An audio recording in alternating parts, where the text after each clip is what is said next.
Marriage is all about adjusting, or you may call it living with dirty habits of each other.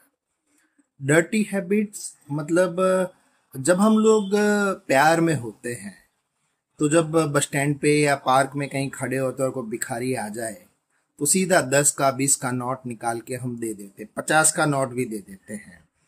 But वही husband जब दोनों साथ रहने लगते हैं आफ्टर मैरिज, तो जब हिसाब करने लगेगा तब बोलेगा, very have you spend this 20 rupees. हर पैसे का हिसाब रखा जाता है। जब प्यार में होते हैं तो स्प्रे लगा के फ्रेग्रेंस आती होगी, बट जब साथ सोए हो तो सुबह में बदबू भी आएगी। तो इश्यू क्या है कि you need to live with और adjust with each others dirty habits. किसी को रात को खर्राटे की आदत होगी, बहुत सारी चीजें हो सकती है। अब आप ये बोलोगे कि कौन एडजस्ट करेगा। आजकल दौर ये चला है कि सिर्फ वाइफ को एडजस्ट करना होता है। It's not like that, it's each others adjustment. Husband को भी एडजस्ट होना है, वाइफ को भी एडजस्ट होना है। एक चीज बताऊं कि मेरे दादा थे, वो कहा करते थे कि रिलेशनशिप ऐसे ही नहीं बनती है, नरम गरम होना पड़ता है। जब हस्बैंड गरम है तो वाइफ को नरम होना चाहिए, और नरम जब ऑपोजिट हो जाता है तब दूसरे को भी थोड़ा समझना चाहिए। यहाँ तो होता क्या है कि वन वे ट्रैफिक हो जाता है, तब जाके डिस्प्यूट्स खड़े हो जाते हैं और फैमिली कोर्ट के इश्यूज हो जाते हैं। तो life is, marriage is not life, life is all about adjusting with, or you may call it living with each other's dirty habits and then also respecting each other. अब आप ये नहीं कर रहे हो और बाद में फिर इश्यूज आते हैं। देन सुबह में उठ के नहा के, अब मैं जैसे निकला, ऑफिस जाना है, आजकल बायोमेट्रिक भी है, पहले भी अपने टाइम पे निकलते थे भाई, ऐसा कोई कह नहीं सकता है कि टाइम पे नहीं थे। तो इश्यू क्या है कि नहा के सीधा जो रुमाल है, टोवल जो बोलते हैं, गीला टोवल रख दिया, बिकॉज आई एम इन हरी।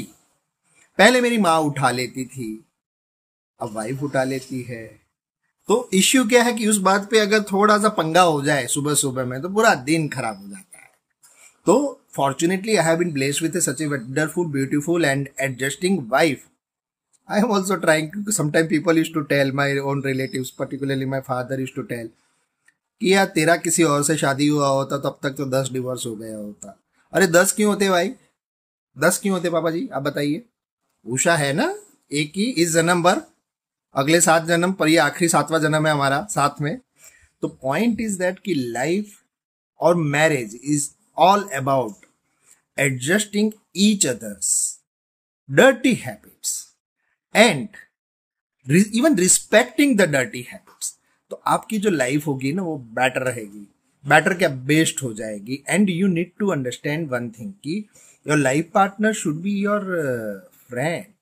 उससे अच्छी बातें करो, सब चीजें मतलब घर संभालने के लिए आपने आया नहीं लाए हो, और वो कमाने का हस्बैंड जो है वो कमाने का एक एटीएम मशीन नहीं है कि सिर्फ कमाने जाए। Both of them need to respect each other.